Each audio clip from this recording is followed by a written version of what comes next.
Michael's shoulders tensed as he stepped through the front door, the weariness of the day etched on his face. He barely had time to put down his bag before Grace, his wife, enveloped him in a hug so tight it nearly took his breath away. This wasn't the usual warm embrace he looked forward to each evening. This one was different. Her body trembled against his, and before long he felt the dampness of her tears soaking through his peach-colored shirt. "Baby, what's going on?" he asked gently, his heart pounding. He pulled back slightly, searching her face for answers, but her only response was a fresh torrent of tears. Alarmed, Michael guided her to the couch and crouched in front of her, holding her hands tightly. "Let's sit," he said softly, trying to calm her.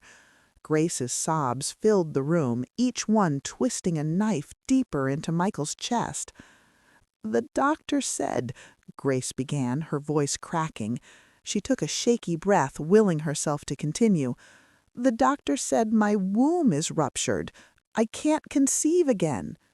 Michael froze. His mind reeled, trying to comprehend the words that hung in the air like a dark cloud.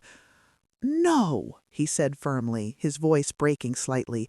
"That's not true. The doctor's report is not God's report. It's not the final say." But Grace shook her head, her tears flowing freely now. "That's not all," she whispered, her voice barely audible. She looked down, unable to meet his eyes. "They said I have cancer, breast cancer. They gave me 3 months to live." The words struck Michael like a physical blow. He staggered back slightly, his knees threatening to give way. He wanted to speak, to comfort her, but no words came. His hands clenched into fists as he fought back his own tears. After a moment, he stood abruptly, grabbing his phone and walking out of the room. He needed a moment to process the bombshell that had just detonated in their lives. "Lord, help me," Grace murmured, sinking deeper into despair. Alone, she wept until exhaustion overtook her, her sobs eventually giving way to silence. That night, Michael locked himself in the guest room. He didn't eat, he didn't sleep. The soft glow of his Bible illuminated his face as he pored over Scripture, his heart desperate for answers. He cried out to God, his voice raw with emotion, pleading for a miracle. For 3 days he remained in that room, fasting and praying. He ignored the calls of hunger, the ache in his body, and the despair that threatened to consume him. When he finally emerged, his face was pale, and his eyes were red-rimmed from sleepless nights. Yet there was a fire in his gaze, a determination that hadn't been there before. On the 4th night, Grace woke to the sound of Michael's sobs.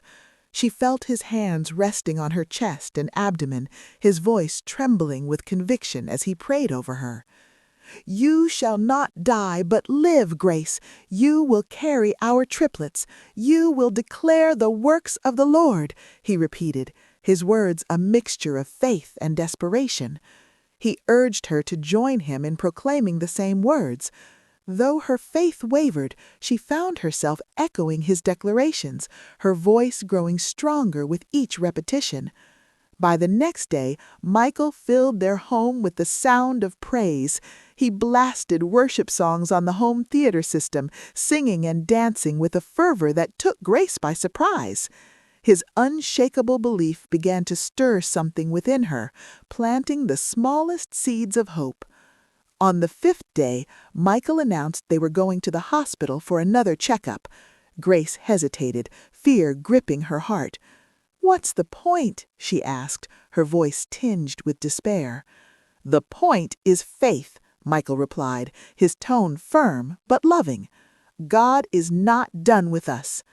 At the hospital, the tests were conducted, but the results remained unchanged. The doctor offered sympathetic words, but Michael's resolve only grew stronger. He took Grace's hand and led her out, determination etched into every line of his face. "We'll try another hospital," he said simply. And they did. They visited hospital after hospital, each time met with the same grim diagnosis. Grace's spirits waned, but Michael remained steadfast, his faith unshaken.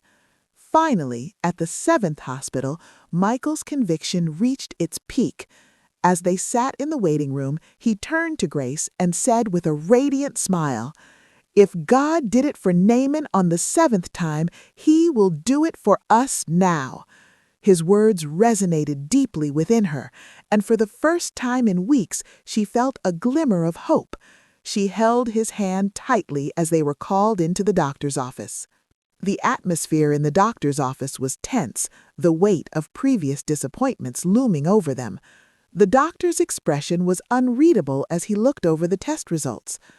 "Mr. and Mrs. Michael," he began, his tone cautious, "I have to tell you, your wife does not have any cancerous cells in her body. We also checked her womb, and it is perfectly healthy." For a moment, neither of them spoke. The words seemed almost too good to be true. Then Michael let out a jubilant cry, his voice echoing through the room. "This is what I wanted to hear all day!" Tears streamed down Grace's face as the reality of the miracle sank in. She looked at Michael, her heart swelling with gratitude and love for the man whose faith had carried them through the darkest of times. Michael grabbed the results and drove straight back to the first hospital where the initial diagnosis had been made. The doctors there were baffled, conducting yet another series of tests. "I never believed in miracles until today," the head doctor admitted. "There is no trace of cancer. She is completely free."